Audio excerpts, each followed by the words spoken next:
IST Sport. Salut les amis, j'espère que vous allez bien. Bienvenue à la chaîne Ibra Show TV IST Sport. Dans cette vidéo, tout simplement, je vais vous parler de ce qui s'est passé hier lors de la cérémonie d'ouverture de la CAN 2024 en Côte d'Ivoire. Et bien surtout de parler du match d'ouverture entre la Côte d'Ivoire et la Guinée-Bissau. Donc c'est ce qui m'intéresse le plus, c'est de débriefer ce match-là et de dire qu'est-ce que je pense de la Côte d'Ivoire et ce qu'on a vu hier soir tout simplement. Sachant qu'hier soir, désolé, j'étais un peu fatigué, je pouvais pas faire un débriefing immédiat juste après le match. Voilà, donc salam alaikum les jamirs, bonjour à tous, bienvenido, et on peut dire avec toutes les langues.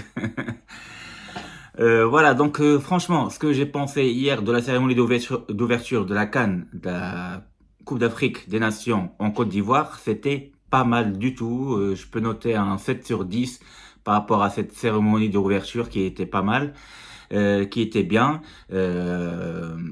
Bien sûr, la dernière compétition qu'on a vue, c'était la Coupe du Monde au Qatar, donc c'est pas le même niveau. Donc quand on parle d'une CAN, c'est forcément moins. Le niveau, c'est une compétition ou un événement qui est moins populaire en tout cas que la Coupe du Monde. Donc la Coupe du Monde, c'est autre chose. Après, il y a l'Euro aussi. Et après, il y a la Copa América et la CAN, bien sûr, et la Coupe d'Asie. La Coupe d'Asie, la cérémonie était pas mal aussi. Et celle de la Côte d'Ivoire, bah, typiquement ivoirienne, africaine, avec pas mal d'ambiance, joli décor. Franchement, j'ai bien aimé le décor. La musique était pas mal. Ils ont même ramené le Tarek Ramadan, l'Égyptien, le musicien, le chanteur plutôt. Et par contre, le seul petit truc que j'ai pas beaucoup aimé, c'est le nombre de spectateurs ou de supporters dans le match. C'est que il y avait je pense, 36 000 supporters ou 37 000, alors que le terrain, il aurait pu supporter beaucoup plus. Je pense peut-être 60 000 de supporters. C'est ça que j'ai pas beaucoup aimé, pour être franc, tout simplement. Normalement, une cérémonie d'ouverture, le fait qu'ils organisent la CAN chez eux, ils devaient avoir beaucoup plus de supporters. Je pense que normalement, le terrain il devait être à full. Par exemple, chez nous au Maroc, le terrain il est toujours full, surtout en cérémonie d'ouverture et quand le Maroc joue tout simplement. Donc, je pensais qu'il y aura la même chose pour la Côte d'Ivoire. Est-ce que c'est parce que le match d'après, c'était pas un match très important et le fait qu'ils savaient qu'ils allaient gagner ce match-là contre la Guinée-Bissau, qui est une équipe très faible, et on va parler de ça. Et d'ailleurs, même son classement FIFA, il en parle parce qu'elle est 103e dans le monde. Mais bon, mais comme il y avait cérémonie d'ouverture et que le fait qu'on organise la CAN chez nous, normalement, je parle de la Côte d'Ivoire bien sûr, il fallait avoir quand même, je pense, un terrain full. Full, ça veut dire rempli à totalement tout simplement. Donc voilà, donc c'est tout ce que je pense de la cérémonie d'ouverture. C'était pas mal, c'était joli, c'était bien, le décor il était bien, tout était bien. Et juste par rapport au fait, par rapport à ce petit bémol pour moi, parce que je suis quelqu'un qui aime le foot, qui adore le foot, et j'adore les ambiances chaleureuses avec beaucoup de monde. Et c'est ce qui m'a manqué un petit peu pour ne pas donner une note supérieure de 8 ou 9 sur 10. Voilà, donc passons au match de la Côte d'Ivoire. Donc, qu'est-ce que je pense de la Côte d'Ivoire, mes amis les Ivoiriens? Alors, parlons de vous, tout simplement. Donc, je vais commencer par dire tout simplement, c'est rare qu'un match d'ouverture nous donne une satisfaction, pardon, à 100%. Ça, pour être honnête, même en Coupe du Monde, même en Euro, même dans toutes les compétitions du monde entier, c'est rare. Parce que souvent, il n'y a pas vraiment deux grandes nations de foot qui se rencontrent. Déjà, c'est rare. Parce que souvent, c'est le premier contre le troisième ou le quatrième du groupe, etc. qui joue. Donc, c'est rare qu'on a, dès le début, un grand choc. Et d'ailleurs, là, c'est ce qu'on a vu, c'est que justement, la Guinée-Bissau, franchement, c'est une équipe qui est très faible. Défensivement parlant, ils étaient à la ramasse totale sur les côtés. Et les Ivoiriens, ils avaient des très très bons joueurs sur les côtés, on va en parler.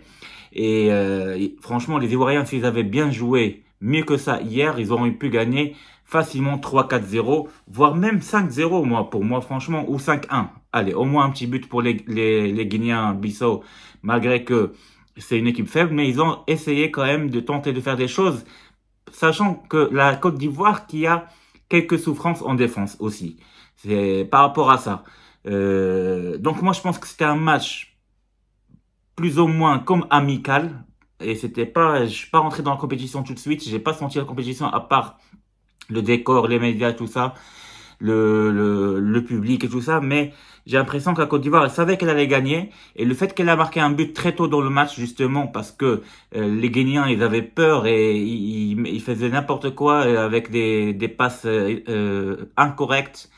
Euh, Beaucoup d'erreurs de technique et tout ça. Donc les Ivoiriens, ils ont essayé de tuer le match dès le début. Bon, pas tuer, mais ils ont ouvert le score tout simplement à la 4e minute. Donc à la 3e 38, 3,38, 38 secondes, 3 minutes, 38 secondes exactement. Soko Fofana qui arrive à marquer un très joli but donc de son pied droit. Il ouvre bien son pied. C'est un très très joli but. Il n'y a rien à dire. Mais après, on a vu que dans ce match-là, franchement, la température, la météo et tout ça, ça jouait un grand rôle, le fait que les joueurs, ils étaient pas à 100%, des deux côtés. Ils étaient fatigués, on les voyait même en deuxième mi-temps, plein de joueurs qui étaient fatigués à cause de l'humidité qui était à 85% d'humidité, c'était grave, franchement, c'était beaucoup, sachant que ça se jouait le soir, à 9 heures le soir, et il faisait très chaud aussi, il faisait 27 degrés au début du match. Donc la température n'était pas clémente, ça c'est sûr et certain, il faut le dire. Les joueurs, ils ont souffert de ça.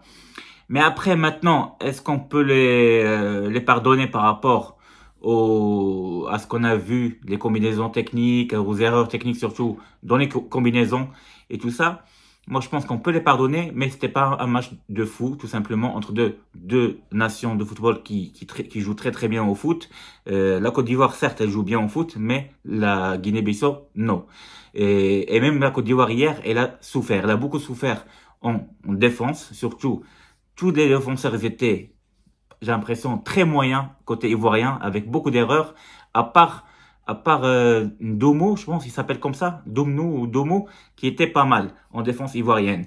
Le gardien, le gardien ivoirien, il a été, je pense, malgré les 10 tirs de la Guinée-Bissau, les tirs à chaque fois, ils étaient à l'extérieur, ils étaient loin. Il avait un face à face, un ou deux, donc le gardien, c'est là où il était bon, le gardien ivoirien, pas de problème. Mais pour moi, l'homme du match, franchement, c'était Boga, le numéro 13 de la Côte d'Ivoire, malgré qu'il n'a pas marqué un but. Pour moi, c'est l'homme du match parce qu'il a tout fait sur la défense de Guinée-Bissau. À chaque fois, il avait la balle, il montait avec la balle. On dirait que lui, par contre, il n'avait pas un problème par rapport à la météo, etc. Il montait avec la balle sans problème. Il percutait, il arrivait à déborder facilement, après faire des passes en retrait.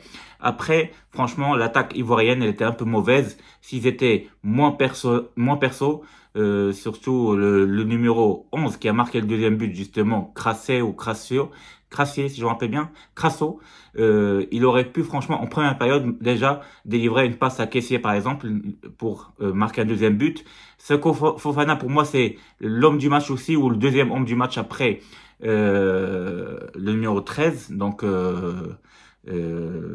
pas Bomba. Bomba aussi, il a fait un très bon match. Mais c'est ce que j'ai dit tout à l'heure, c'était Boga. Boga, il était très bon avec Soko Fofana, avec un peu Kessié et Bomba. Pour moi, c'est les meilleurs joueurs de le côté ivoirien. La rentrée de Sergio Aurier, elle était très moyenne. Il perdait pas mal de balles. Guinée-Bissau, franchement, ils n'avaient pas un joueur très connu, à part Manu Baldé, qui a fait quelques belles choses, mais finalement, ils n'ont pas cette finition et ils avaient des joueurs pas connus voilà, donc c'était une équipe très moyenne. La Guinée-Bissau qui essayait quand même de combiner, etc. Mais ils savaient pas aller très vite vers l'avant et ils avaient pas de finition, ils savaient pas tirer très bien. En défense, ils étaient catastrophiques. Les Ivoiriens, ils étaient approximatifs aussi par rapport à pas mal de déchets techniques et tout ça. C'est ça ce que j'ai pas aimé chez les Ivoiriens. Mais après, il y a eu 2-0. C'était un bon match côté, on va dire, un petit peu de spectacle. Le fait qu'il y a eu 2 buts, 2 jolis buts. Mais c'était pas un grand spectacle. On aurait dû voir un match qui doit se finir par 3 ou 4-0 minimum pour la Côte d'Ivoire. Et la Côte d'Ivoire, pour moi, avec ce visage qu'elle a montré hier, c'est un peu fébrile, voire beaucoup fébrile. Normalement, elle est dans le top 4 de mes favoris pour gagner la CAN. Mais pas avec ce match que j'ai vu hier. Parce que je pense que dans ce match d'hier, C'est vrai qu'il y avait beaucoup de pression. C'est le premier match qu'on voit à la CAN qui va être regardé par le monde entier, tout simplement. Donc il y a eu beaucoup de pression. La météo qui joue pas, qui joue contre les joueurs aussi. Donc beaucoup de pression et je pense que c'est pour ça que la Côte d'Ivoire n'a pas donné le meilleur visage d'elle. Mais après les joueurs aussi, il y avait pas Haller, faut oublier, il y avait quelques joueurs qui étaient absents. Il y avait pas Sébastien Haller, il y avait pas Domno, un joueur qui était connu aussi. Bon bref, il y avait deux trois joueurs qui jouaient pas. Max Gradel aussi, il n'était pas là malgré son âge.